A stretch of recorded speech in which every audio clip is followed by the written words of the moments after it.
Hello friends. Friends, in this video, we learn a dual starter auto manual connection.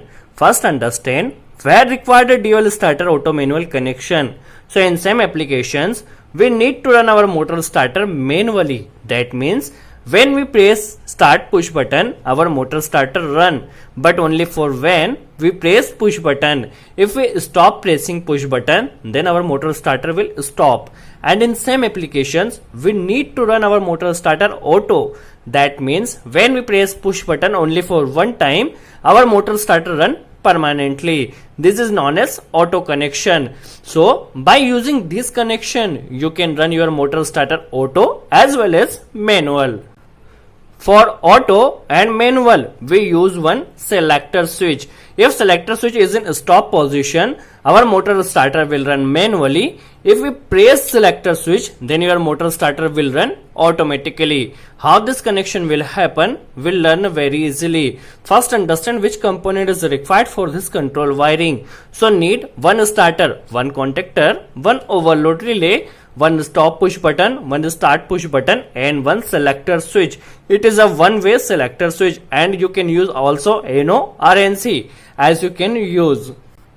As we know, for operating contactor, we need to give 220 volt, that means phase and neutral. So we connect neutral directly to the contactor coil, and phase is given to the through push button. So first connect neutral to the contactor coil directly. You can see contactor A1 and A2 terminal are A1 or A2 terminal. So we connect neutral here directly. We connect neutral direct to the contactor coil. Now understand how to give phase to the contactor. First give phase wire to the overload relay NC terminals. That means when our motor gets high current, then overload relay trip, then NC makes NO and our starter will stop. So first phase gives to the overload relay NC, and output of NC we connect one connector here to the overload relay NC terminal output position. So we connect one wire here and gives to the stop push button NC element. We connect here and make sure all connection we should be full tightly connected. So we connect. Now output of NC we connect one wire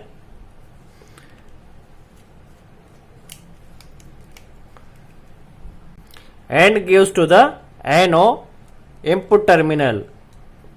So we connect one wire here.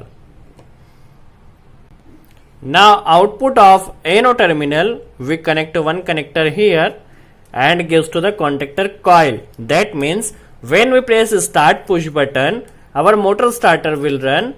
So we connect one wire to the contactor coil. Okay. So when we press start push button, our motor starter run manually. That means we will not connect any of the holding supply. So when we press start push button, our starter operate manually. You can check first start. If you press push button, our starter operate manually. Okay. Now we need to give holding supply and also connection, auto connection for selector switch. So first, as we know, for holding supply, we connect one looping from coil to NO terminal. So first connect one coil from coil to NO terminal. So we connect one coil from coil to NO terminal. Now how we give holding supply, let's understand. As we know, we can take holding supply from output of NC terminal or input of NO terminal. So we connect one wire from NO of the input terminal for holding supply. Now understand how to give holding supply from selector switch. Let's understand. First connect one wire from NO input terminal. Now this wire will connect to the selector switch NO terminal. You can use also NC here, no any of the problem. So we connected this wire to selector switch NO terminal. Now holding supply comes here. Now output of NO we connect one wire. So we connect one wire from NO output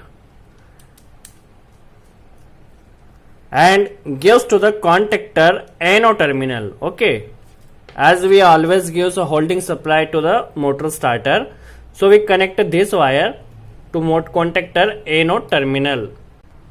Now how it works, let's understand. Okay, when our push button, our selector switch is in a stop positions, then no supply, holding supply pass through this selector switch, and our motor starter will run manually because holding supply nodes come.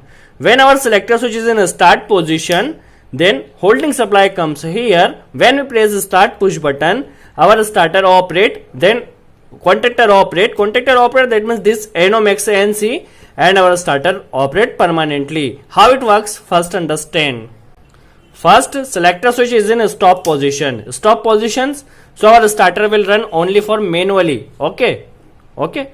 First MCB on, our starter run manually.